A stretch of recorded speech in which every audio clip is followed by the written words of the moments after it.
Okay, could have swore we brought coffee, but apparently I am wrong on that front. But still, port report, and now frost found. Which will hopefully lower terror enough for us to limp our way back to London after we visit Mount Palmerston. And I will need to try to remember to hold on to the Mount Palmerston port report because we needed it to get into Adams Way.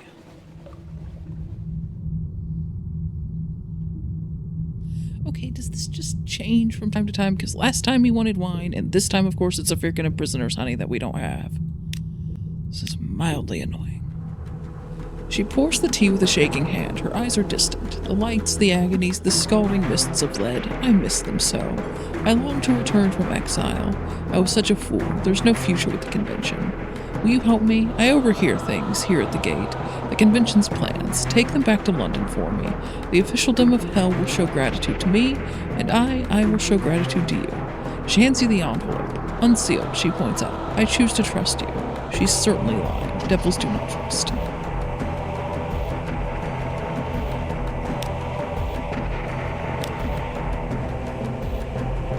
Okay, well, that was interesting. I was preparing to just give her a crate of souls, but instead we're delivering a letter, I guess. Okay, we're going to buy at least enough fuel to get us easily back to London, as well as enough supplies to see to that. And go. So, you know, the usual stop at Avatarize and stop at the Chapel of Light, stop at Codex, Wither, Vanderblight, London. Sleep when you're dead. You're hurt. You really should be in bed. We have a spare wound. Stuff and nonsense. March around the deck shouting courageously. This will slightly reduce terror but may occasionally injure you further. Sailors are basically impressed by buccaneering machismo, except sometimes when buccaneering machismo kills their captain stone dead. On this occasion, you are not dead. We can give the first curator in Vanderblight our hunter's eye. I saw it once. I saw it long ago when I first came here below. The driest of chuckles. My left eye is blind. Should I replace it with this one? It will be no blinder. But perhaps I will see within. He raises the hand with the hunter's eye towards its concealed face. No sound is indescribable, but some should be. This is one. Let us not trouble ourselves with its nuances, its reminders of marsh and gangrene and chrysalid emergence. Take, it says, its voice ragged. It gestures at a side table where a spore tusk sits. A pearl tiara is perched jauntily atop the tusk. Both, apparently, are yours. We have a captivating treasure and a hunting trophy. A raggedy fellow. Captain, I'm a good seaman. I'm yours if you'll have me. Will you have me? I'm hungry. I'll work hard. He seems likely enough, if a little ragged and sorrowful. What happens if I pay his passage home? Thank ye, Captain. All I can give you is my blessing, poor raggedy thing, and this cloak. Raggedier yet, but it was a good connate work once. Safe Z's to ye. Hey, I'll take the outlandish artifact. It's a bit expensive, but sure.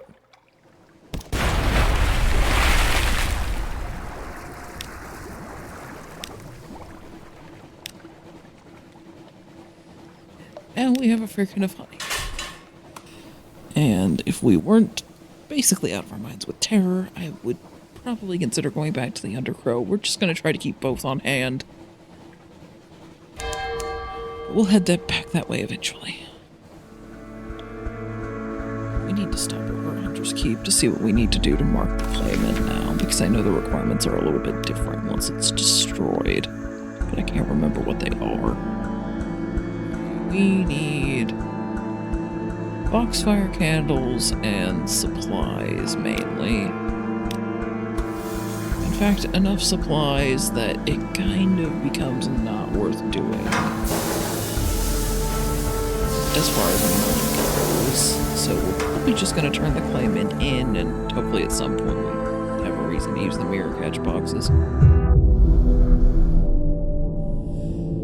Okay, trading stories with the congregation of Anth. Crystal clear. You talk of consuming desire and mornings where every moment gleams with promise. You talk about broken vows and a love shattered, about a heart growing sharp as a barber's razor. You talk about how clearly we see the passions of others while obscuring our own motives. The listening sailors cast their eyes down, looking into the past. Speaking of Nook, ivories. You describe an immense mouth set into the Z floor, its rows of razored teeth. Few know this, you say, but during the Mordishigalia festival, the Nook dwellers push on the teeth, playing them like ivories of a gargantuan piano. And then the maw sings, a shuddering, bellowing dirge which causes whirlpools on the surface. The listening sailors frown. One unfolds a chart. Okay, we can participate in another contest of stories. At the altar, they are recruiting storytellers, and your life is fascinating. The pews are full, but there's room for another contestant. Could you win the audience with your tales of adventures? Take advice from the wandering parson. An end to whimsy. The parson takes you aside. Every day, these people hear fables and fabrications. Give them something true. And if you win, he nods toward the bell tower. I would be very interested in seeing what goes on in there.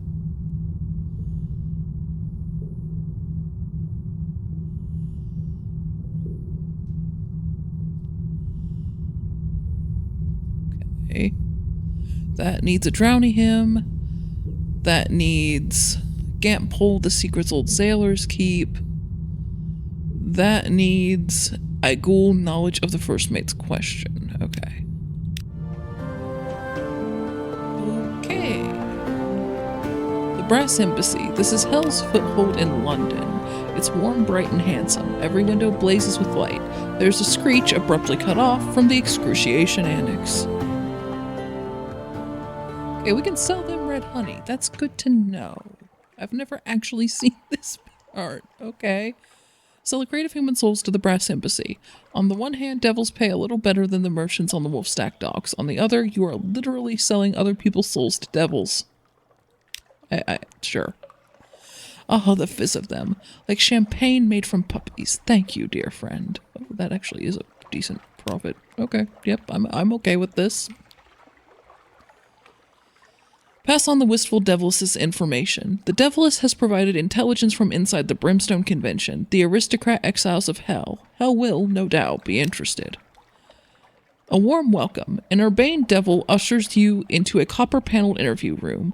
There are hunting prints on the walls, but the hunters are devils and their quarry, women and men. The devil listens, fingers steepled, to your story, nodding encouragingly. That's terribly helpful of you, terribly helpful. Could I have the message, please? He reads it with interest. Oh, that's very good. Allow me to offer a consideration to you. Here, for your trouble. Bring me more and I'll give you something else. But, do you mind performing some independent verification? You know how expats can get. Sometimes their imagination runs away with them. Anyway, here's a little present for your source. A shipment from the Lady of Cages. Hand it over then, but quietly. No need to attract any unwanted attention. The venturer hands you a black medallion. Tell the lady I'll send the usual payment by the expected channels. Mostly oceans this time, he adds. The Admiralty's cracking down. You will be well rewarded when you return to the Isle of Cats. Make sure you have at least 10 free spaces in your cargo hold. I will try to remember that. And now we're not carrying red honey anymore, which frankly is for the best. Grand Geode. The Grand... Yes, of course, we're generally well informed on that topic, but since you're here, perhaps you may as well let us know what your own impressions were. The Admiralty official takes notes scrupulously, but with an expression of mild terror, like a novice vivisector wincing with the scalpel. The rest of the office studiously busy themselves with other tasks. Aigul. Station 6. One hears strange stories. Deliver the claim in. One by one they rise, uncomplainingly, with no trace of stiffness or discomfort from the long voyage. The deck resounds beneath their heavy tread. A shroom yard manager waits on the dock, tapping her foot. About time, she says. Here's your payment. Okay, I didn't realize it also resets certain menaces other than wounds, like the sunlight one. Good to know. Okay, well, we've repaired the ship, we've turned in all our port reports, we've had some very interesting conversations with devils, and healed, rested, our terror is mostly down. We could really use some more supplies, but our hold is also full. We might see about rebalancing that later. But I think this is enough for one session. So I will see you guys next time.